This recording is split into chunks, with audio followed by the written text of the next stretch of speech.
안녕하세요. 앵커의 책방 신일입니다. 지난 한 해를 정리하고 다가올 새해를 준비하는 이때 어떤 책을 소개할까 하다가 행복이란 키워드를 떠올려 봤어요. 지금 제 얘기를 듣고 계신 모든 분들, 내년엔 올해보다 더 많이 행복하시길 바라면서 이 차이나는 클래스책 마음의 과학편에 수록된 행복의 스위치를 켜세요 중 주요 내용 간추려 읽어드리겠습니다. 이 저자인 서은국 교수는 연세대 심리학과에 몸담고 계신데요. 국내 행복심리학을 처음으로 소개한 이 분야 최고 전문가입니다. 그럼 서 교수가 전하는 행복론, 지금부터 귀 기울여 들어보실까요? 먼저 심리학에서 말하는 행복의 개념을 정리해 보도록 하죠. 심리학자들은 행복을 조금 거창하게 주관적 안정감이라고 부릅니다. 누군가에겐 행복인 것이 다른 사람에겐 행복이 아닐 수 있습니다. 그래서 과학적으로 행복을 표현하기란 힘들어요. 행복은 가치의 문제라는 거죠. 사람들에게 행복이 무엇이라고 생각하는지 물어보면 흔히 외형적인 것들을 많이 떠올리잖아요. 집이나 자동차, 승진이나 결혼처럼 말이죠. 그런데 사실 좋은 집이나 승진, 결혼은 그 자체로는 행복이 아니에요. 행복의 핵심인 무언가를 켜는 스위치들이긴 하죠. 승진을 하고 좋은 집으로 이사 갔을 때 우린 좋은 느낌을 경험하잖아요. 행복의 핵심은 바로 그런 좋은 느낌, 즉 쾌, 영어로는 플레저가 곁들여진 경험들의 합이라고 할 수 있습니다. 요컨대 행복은 어떤 대상에 대해 우리 뇌에서 아, 좋다 라고 정보가 켜지는 상태를 말하는 겁니다. 무엇보다 행복은 생각이 아닌 경험이라는 점을 강조하고 싶습니다. 행복에 대한 자기계발서를 1000권, 10,000권 읽어도 더 행복해지지 않는 이유는 행복의 본질과는 어긋나는 얘기를 하고 있기 때문이에요. 내 발 위에 물건이 떨어졌을 때 아프지 않다고 생각하라고 아무리 말해도 안 되는 거죠. 이 고통이라는 경험을 왜, 언제, 어떻게 느끼는지에 초점을 둬야 행복을 찾을 수 있습니다. 또한 행복은 합리성과는 큰 상관이 없어요. 예를 들어 고등학교를 마치고 대학에 들어가기 위해 수학능력 시험을 본다고 치죠. 생각보다 점수가 잘 나오면 아무래도 상향 지원을 하게 되는 경향이 있어요. 자신의 꿈은 천문학자가 되는 것이었는데 의대를 들어가도 될 만큼 시험 점수를 잘 받게 되면 이 꿈을 포기하고 의대를 가는 식인 거죠. 자기가 좋아하는 별과 우주를 공부하는 게 평생 즐거움을 줄 수 있는 선택일 텐데 갑자기 의대를 갈 수 있는 성적이 나오니까 그쪽을 선택하는 겁니다. 그 선택이 합리적으로 보일 수 있지만 궁극적으로는 자신의 행복을 갉아먹는 결과를 낳을 수도 있어요. 이렇게 합리성을 숭배하는 사람일수록 이 즐거운 경험을 덜 하게 되는 경향이 있습니다. 그렇다면 일상생활에서 많은 즐거운 경험을 하다 보면 행복을 더 많이 느낄 수 있는 거냐는 질문이 떠오르시죠? 맞습니다. 평소 살면서 우린 많은 쾌를 느껴요. 그런데 행복의 기준을 너무 거창하게 올려놔 버리는 바람에 그걸 잘 느끼지 못하는 게 문제죠. 아주 엄청난 정도의 쾌를 경험하지 않으면 그냥 흘려버리고 이 정도는 행복이 아니야 라고 생각하곤 합니다. 그럼 쾌라는 경험은 어떻게 만들어지는지 좀 더 알아볼까요? 쾌는 사실 우리의 손끝이 아니라 뇌에서 만들어집니다. 뇌가 무엇을 위해서 쾌를 만드는지 이해해야만 행복의 본질에 다가갈 수 있는 겁니다. 즉, 행복을 제대로 이해하기 위해선 뇌의 작동 원리를 알아야 한다는 얘긴데요. 이와 관련해 아주 흥미로운 발견이 있었어요. 심리학이라는 학문의 패러다임을 뒤흔드는 변화였는데요. 바로 생물학적인 관점, 진화론의 등장이었습니다. 찰스 다윈은 모든 생명체는 생존과 번식을 위해 최적화됐다고 말했죠. 그 얘긴 행복 역시 생존과 번식을 위한 도구라는 겁니다. 행복이 인생의 목적이 아니라 도구라는 개념이 등장한 거예요. 좀 더 부연 설명해 볼게요. 다윈이 주장한 모든 생명체의 공통적인 목표는 생존과 재생산이라는 말을 곱씹어 볼 필요가 있습니다. 즉 모든 생명체가 현재 갖고 있는 특성은 우연히 갖게 된 것이 아니고 특정한 기능을 하기 때문이란 게 다윈의 핵심 주장이에요. 예컨대 손가락이 5개인 것도 6개나 4개보다 유용했기 때문이란 거죠. 마찬가지로 인간의 마음에서 작동하는 감정이나 정신적인 특성들도 어떤 기능을 하기 위해서 만들어졌다는 얘기입니다. 고대 철학자들은 행복은 인생의 목적이라고 말했지만 진화론적 관점에서 볼 때 행복감 같은 정서적 경험 역시 생존과 재생산을 위한 도구에 불과하단 겁니다. 1859년에 발표한 종의 기원이라는 책에서 이 다윈은 생명체가 가진 특성은 생존에 유리해야 한다고 주장했어요. 그런데 공작새의 긴 꼬리는 이런 그의 주장에 반하는 사례였죠. 꽁지기 씨 포식자의 눈에 너무 잘 들어오는 데다 도망가기도 어렵게 만드니까요. 그런 불리한 특성을 지닌 공작새가 여전히 살아남아 있다는 것이 다윈에겐 의문이었습니다. 그러다 공작새 꼬리가 생존에 불리한 위험 요인인데도 그대로 유지된 데는 큰 목적이 있을 것이라고 생각하게 됐습니다. 바로 유전자를 재생산하는 데 필요한 도구라는 것이죠. 쉽게 말해 이성에게 인기를 끌 수 있는 요인이란 얘기예요. 공작새, 꽁지깃에 있는 눈처럼 생긴 무늬가 얼마나 많은지가 핵심인데요. 인기가 많은 공작들은 대략 140개 정도의 눈 모양 무늬가 있는데 인기가 떨어지는 공작은 대략 110개 정도에 불과하다고 해요. 그런데 사람의 경험이나 감정, 행복감 역시 생존 혹은 공작새의 꽁지기처럼 이 유전자 재생산의 도구 역할을 한다는 게 다윈의 주장입니다. 하지만 여전히 행복이 생존이나 번식의 도구라는 주장에 선뜻 동의하기 어려울 수가 있습니다. 사실 오늘 왜 나 살고 있지?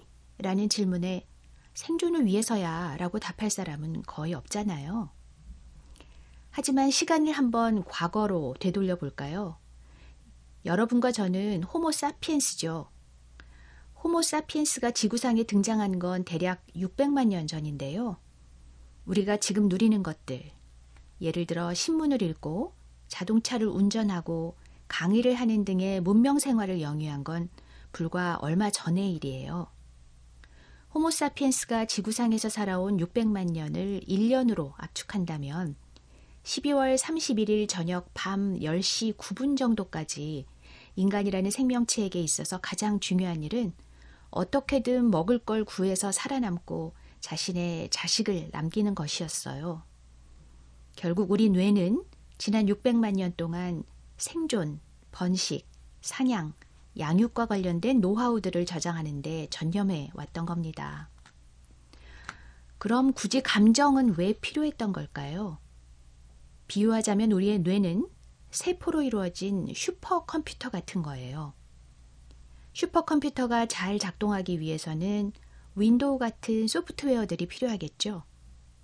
그런 소프트웨어 중에 가장 대표적인 것이 감정이라고 보시면 됩니다. 쉽게 말씀드리면 감정은 뇌에서 켜는 교통신호등 같은 거예요. 파란불일 때는 움직이고 빨간불일 때는 움직이지 않는 것과 유사한 방식으로 작동합니다. 인간이 굉장히 복잡하고 수많은 감정을 느끼는 것 같지만 결국 쾌 아니면 불쾌라는 두 영역으로 구분됩니다. 이 중 쾌는 파란불과 같은 역할을 하면서 생존에 필요한 자원을 추구하도록 이끌어요. 마치 자동차에 진행 신호를 주는 파란불처럼 작동하는 거죠. 반면 우울하다, 싫다, 짜증난다, 불행하다 같은 감정은 모두 불쾌에 해당합니다. 이러한 불쾌의 감정은 위협으로부터 우리를 보호하는 역할을 합니다. 빨간불은 멈추라는 의미잖아요. 우리가 불쾌의 감정을 느끼는 순간 가령 절벽 가까이 갈 때를 떠올려 보세요. 바로 빨간불이 켜지겠죠? 가지마 하고요. 만약에 우리 뇌의 전구가 고장나서 이 절벽 가까이 갔는데 빨간불이 안 켜지면 어떻게 될까요? 이처럼 오작동을 일으키는 전구를 가지고 있었던 호모사피엔스는 다 죽어서 사라져 버렸습니다. 이처럼 감정의 신호등은 생존을 위해 절대적으로 중요한 소프트웨어이자 수호신이에요. 인간이 이뤄낸 대부분의 성취도 그 원리는 똑같다고 볼 수 있습니다. 원시 사회에서 사냥을 하게 된 것도 마찬가지죠. 3일 동안 공복을 느끼다가 사냥을 해서 고기를 먹었을 때 느꼈던 쾌의 감정이 또다시 사냥을 하게 만든 겁니다. 공복에 토끼고기를 구워서 뱃속에 넣는다면 말로 형용할 수 없는 찌릿찌릿한 쾌를 느낄 수밖에 없죠. 그러다 포만한 채로 며칠 자다가 일어났는데 또다시 배가 고파지면 당연히 토끼고기가 생각날 겁니다. 즉 토끼고기가 유발하는 쾌가 생각나는 거죠. 엄밀히 말하면 이 토끼 사냥을 나가는 게 아니라 토끼에 묻어있는 쾌를 사냥하러 가는 거예요. 생물학적인 근본 과제를 해결하는 데 있어서 이 절대로 없어서는 안 되는 것이 쾌인 것처럼 인간이 그 이상의 위대한 일을 하도록 만드는 것도 바로 쾌의 힘이에요. 인류가 화성에 탐사선을 보내는 이유는 과연 뭘까요? 마찬가지로 그런 활동들의 핵심은 엄청난 업적을 이뤘을 때 경험하는 쾌에 대한 과학자들의 기대가 아닐까요? 즉 가장 숭고하고 위대한 야망으로 가득 찬 인간의 업적들의 핵심에도 쾌가 있다는 것이죠. 행복 얘기로 다시 돌아가 보면 행복하기 위해선 불쾌보단 쾌의 기분을 자주 많이 느끼도록 해주는 게 중요합니다. 나의 머릿속에 좋다는 전구를 자꾸자꾸 켜줘야지 된다는 거죠. 그런데 이 전구가 누구는 자주 켜지고 누구는 덜 켜지는 건 왜 그런 걸까요? 사실 행복을 결정짓는 요인은 하나가 아니라 수천 개일 수 있잖아요. 우리가 행복하는 조건에 대해서 수많은 연구를 해봤는데 이 특정한 요인들이 절대적인 영향을 미치진 않는 걸로 밝혀졌어요. 돈도 행복의 절대 조건이 될 순 없습니다. 예컨대 아프리카 빈국에서 사는 사람이라면 행복을 느끼는데 돈이 필요하겠죠. 돈이 있어야 기본적인 의식주를 해결할 수 있으니까요. 하지만 우리처럼 경제적으로 일정 수준을 이룬 국가에서 이 돈은 더 이상 행복을 주는 쿠폰이 아니에요. 돈과 행복의 관련성이 점점 약해진다는 얘기죠. 실제로 대부분 국가에서 이 평균 소득이 올라가는 것과 행복감이 상승하는 것의 관계를 조사해 봤는데 절대적으로 비례하지 않는다는 결과가 나왔습니다. 비타민의 비유를 해봐도 좋을 것 같아요. 비타민이 결핍되면 몸에 문제가 생기죠. 하지만 적정한 양을 넘어선 비타민은 섭취해도 몸에 흡수되지 못하고 그냥 배출돼 버려요. 돈도 비타민과 마찬가지 역할을 합니다. 돈뿐 아니라 인간이 새로운 경험을 통해 느끼는 쾌는 영원하지 않습니다. 새로운 것이 주는 감흥은 시간이 지나면 없어지게 돼 있어요. 모든 것에 적응을 하기 때문에 그렇습니다. 첫 번째 스테이크를 먹었을 때 행복감은 두 번째 스테이크를 먹었을 때 행복감이 결코 따라갈 수 없죠. 결혼 생활을 예로 들어볼까요? 실제로 독일의 성인 중 약 2만 명의 삶을 추적해서 인생에 경험하는 큰 사건들이 행복에 어느 정도 영향을 미치는지 살펴본 연구가 있어요. 보통 사람들은 결혼을 하면 영원히 행복해질 거라고 믿는 경향이 있는데 사실은 아주 드문 일이죠. 결혼이 행복감을 올려주는 기간은 대략 결혼을 1년 정도 앞뒀을 때라고 해요. 그러다 막상 결혼을 하고 난 뒤에는 조금씩 행복감이 떨어지죠. 그러다 원점으로 되돌아갑니다. 여기서 주목할 건 행복감이 밑도 끝도 없이 떨어지는 게 아니라 원점으로 돌아간다는 겁니다. 부정적인 사건을 경험했을 때에도 인간의 감정이 바닥을 친 뒤에 그 자리에 그대로 머무는 게 아니라 다시 올라가잖아요. 그래야만 우리가 살 수 있기 때문입니다. 즐거움 역시 우리가 음미한 다음에는 원점으로 리셋이 돼야 돼요. 만약 점심에 어떤 음식을 먹었는데 너무 맛있었다고 가정해보죠. 그런 즐거움이 저녁이나 다음 날까지 꺼지지 않고 남아있다면 어떻게 될까요? 아마 굶어 죽을 거예요. 사람이 다음 끼니를 먹기 위해선 앞서 느꼈던 즐거움이 사라지고 리셋이 돼야 됩니다.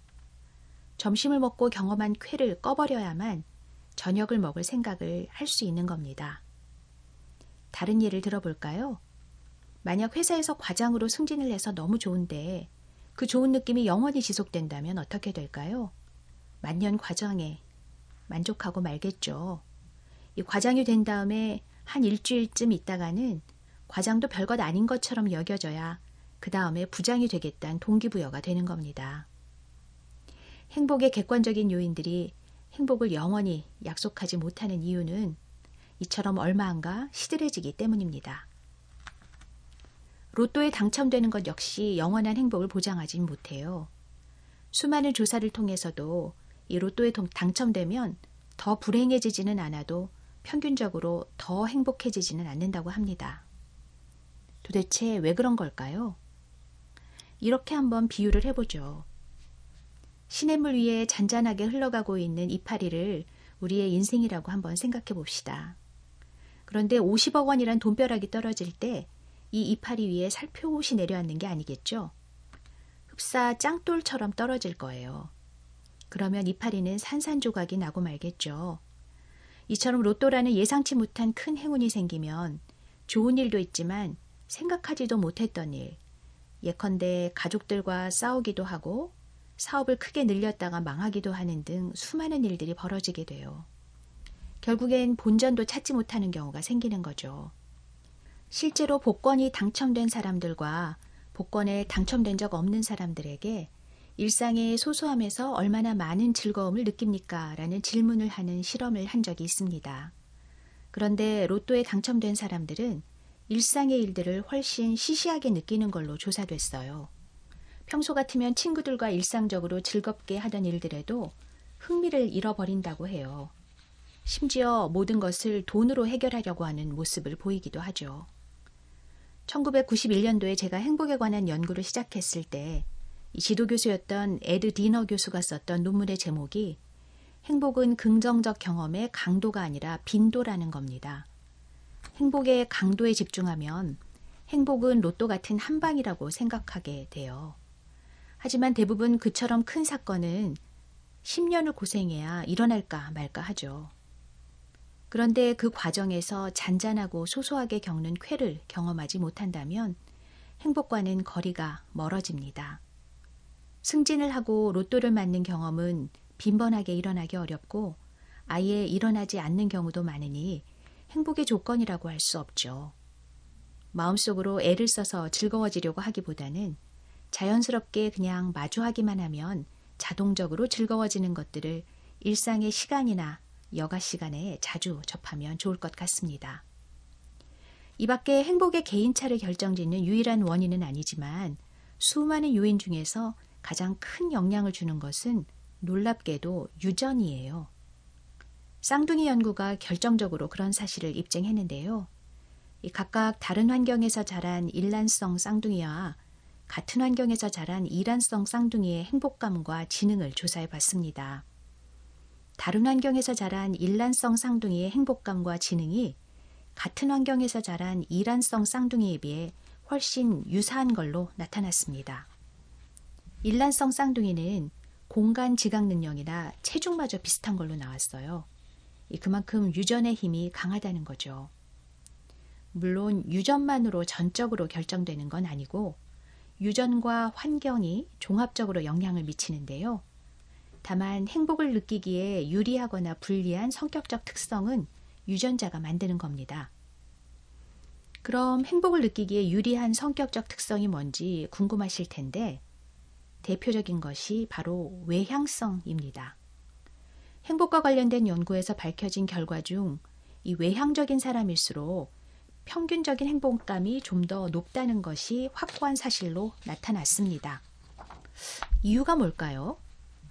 첫 번째는 자극 추구 성향, 두 번째는 활동성입니다. 그리고 세 번째가 가장 중요한데요. 바로 높은 사회성이에요. 후천적으로 이 부분을 더 노력한다면 행복감을 높이는 데 도움을 줄 수 있는 겁니다. 사실 어떤 유전자든 인간을 행복하고 덜 행복하게 만드는 것엔 관심이 없습니다. 앞서 얘기했듯 유전자는 생존과 재생산에만 관심이 있죠. 만약 자연의 관점에서 인간이 계속 행복한 것이 좋은 상태라면 진화를 통해 모든 인간이 점점 외향적인 존재가 됐어야 해요. 그런데 여전히 내향적인 사람이 존재한다는 건 외향성이든 내향성이든 각각의 존재 이유가 있다는 뜻이겠죠. 다시 말해 성격을 포함한 인간의 모든 특성에는 장단점이 있다는 얘기입니다.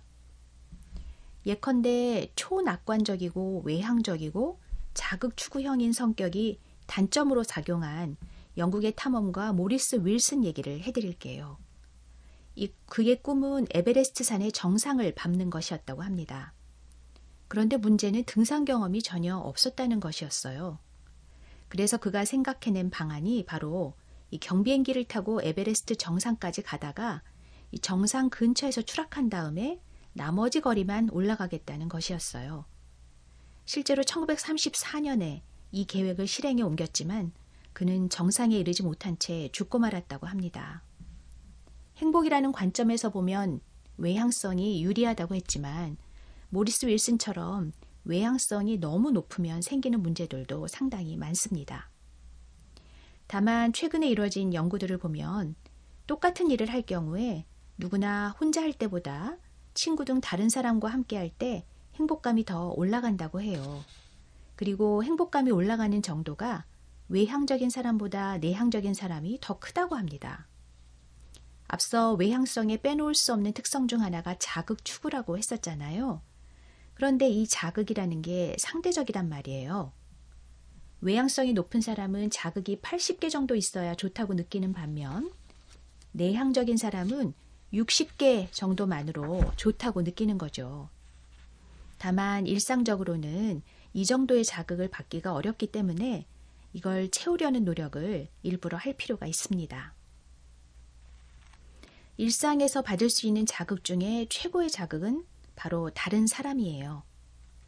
사람을 만나서 대화를 나누고 메시지를 주고받는 것이 제일 좋은 자극이란 거죠. 외향적인 사람들은 자극을 채우기 위해서 사람을 계속 찾아다닙니다. 그러니까 만약 외향적인 친구들이 자기를 찾아줬을 때 굳이 고마워할 필요가 없다는 얘기예요. 어떤 면에서 우리는 그들의 자극물로 이용당한다고도 볼 수 있죠. 결론적으로 내향적이든 외향적이든 중요한 건 사람에겐 자극이 어느 정도 있어야 되고 그 자극이 클수록 행복감이 높아진다는 사실입니다. 행복의 가장 중요한 요소는 결국 사람이라는 것이죠. 호모사피엔스인 인류는 현재 지구를 정복한 정복자처럼 살고 있지만 사실 오랜 시간 동안 이 먹이사슬의 중간 정도 되는 존재였습니다. 빠르지도 않고 힘이 세지도 않았죠. 자신들보다 작은 토끼나 잡아먹고 이 포식자인 사자가 나타나면 도망가기 바빴어요. 그러던 중에 대반전이 일어나면서 급부상을 했습니다. 바로 호모사피엔스들이 집단 생활을 하기 시작한 것이죠. 20명, 30명 되는 무리를 지어 수십만 년을 살았어요. 이처럼 무리를 지어 살기 시작하자 무리에서 떨어져 나가는 게 가장 큰 생명의 위협이 됐습니다. 무리에서 이탈하면 유전자를 남길 배우자도 만날 수가 없었고요. 그렇게 무리에서 떨어져 나간 외톨이들의 유전자는 지금 어쩌면 저 어딘가에 화석유대에 묻혀 있을지 몰라요.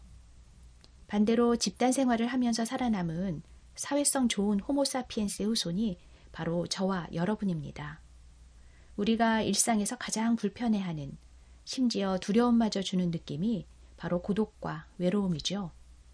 고독과 외로움을 느낀다는 건 사회적 연결망에서 자신이 끊어져 가고 있다는 것을 뇌가 느낀다는 말이에요.